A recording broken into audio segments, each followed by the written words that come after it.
Now, first there was election spending. Now an investigation by this programme has uncovered evidence that the Conservatives may have breached election and privacy laws in this year's general election. Channel 4 News has discovered that the Conservatives used a secretive call centre employing up to 100 people a day to make repeated cold calls to voters in marginal seats. The callers bombarded undecided voters with Tory messages on Brexit and immigration, and on election day made calls promoting individual candidates. Paying people to canvass for specific political candidates is illegal. And tonight, the Information Complaints Commissioner has told us that they will be investigating, and if anyone has not followed the law, they will act. Here's Kieran Jenkins. The loudest of cheers for the Prime Minister of the United Kingdom. This was the campaign the Conservative Party wanted you to see. Theresa May touring target seats, sticking to the script. It's a message about strong and stable leadership, strong and stable leadership, strong and stable leadership, strong and stable leadership. But we received a tip-off about a hidden Tory campaign you were never supposed to see. From an unlikely place, concerns that laws protecting our privacy and our democracy were being broken. While others were focusing on Theresa May's travelling roadshow, we were looking here, to Neath in South Wales, and a secretive operation seemingly set up to help swing the election in the Conservatives' favour.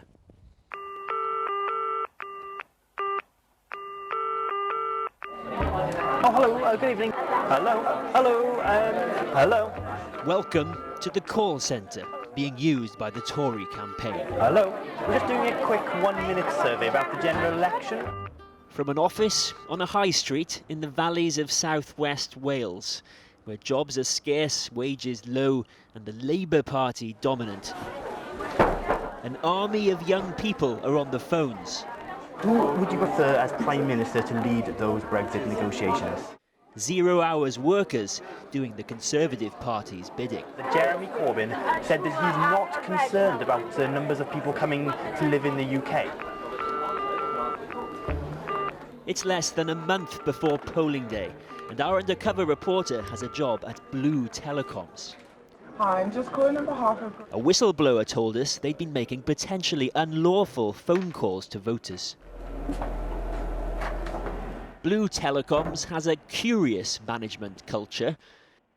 Some somewhat disgruntled staff, I just googled Human Rights Act on Twitter. Bottles of water. under the leadership of this man, Sasha Lopez, failed Conservative council candidate, winner of lucrative contracts from the Conservatives during election campaigns. It doesn't make me proud to turn you on each other, but it is kind of fun as well. Today, he's holding up a £50 note. He'd tell us later this was a joke, urging his young recruits to snitch on each other. So you get this 50 quid. If you report somebody, we will listen in to their calls. If you are right and they've been faking results, I will give you this 50 quid and it will come out of their wages. Yeah, I don't know. All right. It seems the first rule of Blue Telecoms is you do not talk about Blue Telecoms. By the way, I was going to ask you, I had a guy earlier and he was like, where are you phoning from, Say Cardiff. Okay, Yeah. so I don't mention Blue Telecoms. No, 100%. Right. No. That's odd, because we're in fact in Neath. Hello. With the election looming, the call centre's dialling thousands of UK voters, claiming there's something called Axe Research. I'm calling from Axe Research. I'd just like to ask you a few questions about the general election. They say they're independent market researchers.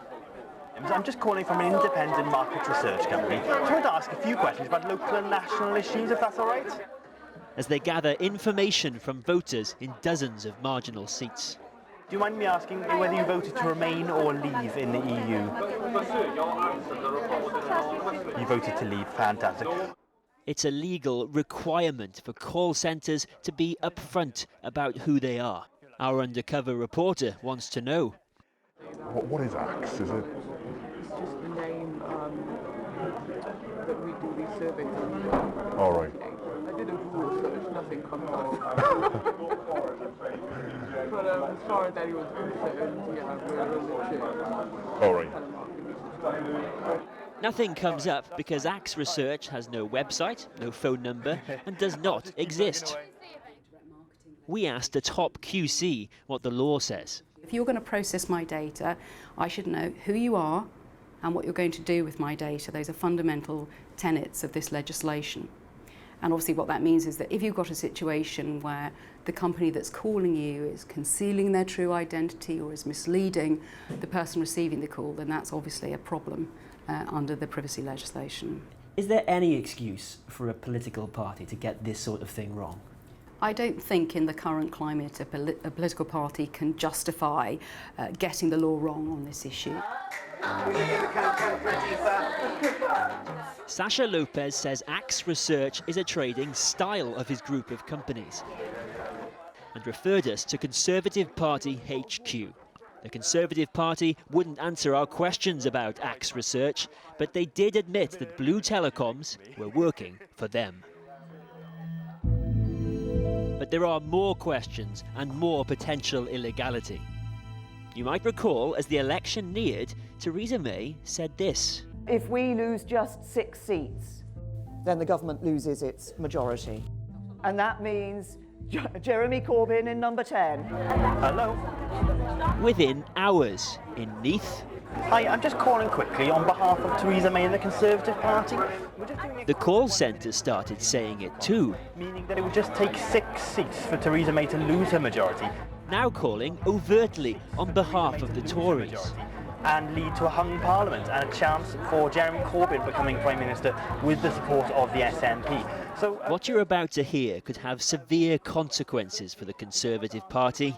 20 million UK landline numbers are registered with the Telephone Preference Service. These households have opted out of nuisance calls. It's illegal to call them to promote anything, including political parties. Now, that vast swathe of households are the forbidden fruit of election phone campaigns, an untapped pool of voters that by law are tantalisingly out of reach. With one exception, you can call them to conduct genuine market research. We can reveal the Tory call centre was cold calling voters from among the millions of landlines which have expressly rejected nuisance calls. 87-year-old Mary was one of them. Because you'd said no nuisance calls. No nuisance calls. And when you're living alone and the phone rings, it does make you anxious. So if this turns out to have been a call that was indeed sanctioned by the Conservative Party, what would you like to tell them as somebody who was on the receiving end of one of them? I tell them what to do with it. Stick it where the monkey sticks his nuts. We'll come back to Mary, but first the matter of what these calls intended to achieve. The day before the election, there's a visitor. It's Richard Minchell, director of the Welsh Conservatives. His appearance coincides with the call centre saying very different things to different types of voters. Hello, good evening. On the line, a voter who's opted out of nuisance calls, and when he says he's torn... Can I just ask what are the chances of you voting for each of the following parties? On the eve of the election, a special message for undecided voters. It was reported in the Daily Mirror in September last year that Jeremy Corbyn said that he's not concerned about the numbers of people coming to live in the UK. And it was reported on Sky News on the 20th of April this year that Theresa May restated her pledge to reduce net migration. Does thinking about these reports in the media and the reports that you live in a marginal constituency that may determine who is Prime Minister for the Brexit negotiations, does that make you more likely to vote back Theresa May, or does it make you more likely to vote back Jeremy Corbyn? And by the end of the call, just listen who he favours. Theresa May, fantastic. Okay, well, look, the Conservatives say they did commission lawful marketing calls. Blue Telecoms insists they did not. We showed this exchange to an expert in political campaigning. Having seen this footage, where do you think this falls? Is it an election survey, or is it promoting the Conservative Party? This is canvassing. It's canvassing. This is, if it can't be research. It's all the questions are loaded. A lot of them are quite rhetorical in that sense of guiding you towards one answer. It's canvassing. It replicates the sorts of scripts I've seen used on doorsteps by parties for many years. So you can identify techniques here which are designed to persuade people? Definitely, yes. Yeah. Blue Telecom says all the scripts were provided directly by the Conservative Party. How many voters may have been persuaded? In an election that was in the balance, that is now a fundamental question. June 8th, polling day. With the Welsh Conservatives director still at his side, Sasha Lopez is confident of victory. Country's turning blue, pal. And the Tory call centre seems to have adopted a high-risk strategy. I'm just calling on behalf of Ruth Davis. I'm calling on behalf of Harvard Hughes. Making calls for specific Conservative candidates Byron in Davies. seats around Wales. James Pratt, the Conservatives, about today's general election. Now, it's illegal to pay someone to encourage people to vote for a particular candidate. The point is to enshrine in our laws the principle that elections can't be bought. So it was election day, was it, Mary? It was election day, yes. Mary in Caerphilly got a call. The phone rang. I picked it up. I said, who's calling? And he said, this is the Conservative Party. Conservative Party? Yeah. But something strange was happening.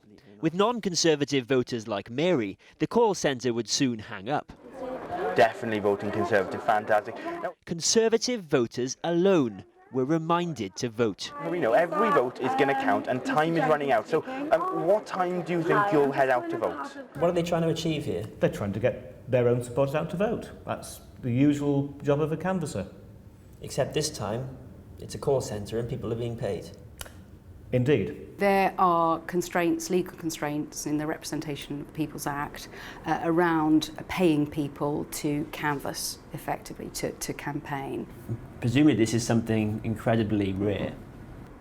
Well, I don't want to make any comments on how rare it is. It's something that is prohibited by law. It amounts to a criminal offence. Those candidates were ultimately unsuccessful. But who knows what effect the overall campaign had, as tonight the Information Commissioner is asking the Conservative Party for answers. This former worker has no doubt about what he was asked to do. The workers need money, like all of them there, right? The first jobs, stay-at-home mothers, they all need money. And there's very little people who would look up and question. And it shocked me because despite my own political beliefs, what they were asking us to see was blatantly Tory propaganda. Sasha Lopez and the Conservative Party are tonight at odds. He says Blue Telecoms did polling and research, but not canvassing and not marketing. The Conservatives say there were marketing calls. They can't both be right, and their claims they obeyed the law will now face severe scrutiny.